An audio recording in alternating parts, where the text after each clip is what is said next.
নবী করিম সাল্লাল্লাহু আলাইহি সাল্লাম তিনি নাকি বলেছেন যে তাকে সৃষ্টি করা না হলে আসমান জমিন কোনো কিছু সৃষ্টি করা হতো না। অথচ এটা কিন্তু নবী করিম সাল্লাল্লাহু আলাইহি সাল্লাম থেকে প্রমাণিত কোনো হাদিস না, এটা হাদিসের নামে জাল কথা। তুমি নবীকে চিনো না, যে নবীর উসিলায় তোমার আমার অস্তিত্ব, কোন কায়নাতের অস্তিত্ব। নবী না হলে কিছুই হতো না। প্রমাণ মুস্তাদরাক আলা সাইয়ান 4446 নম্বর হাদিস।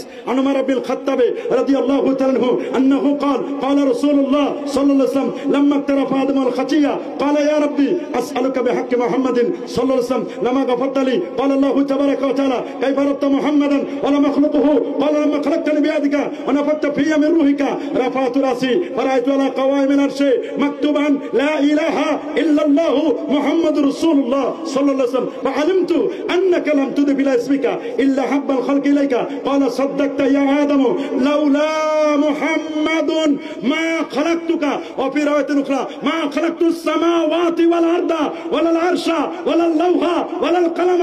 আমি যদি আমার দস্তুরের সৃষ্টি না করতাম কোন কায়নাতের কিচ্ছু বানাতাম না। আমার নবীর কাছে সবকিছু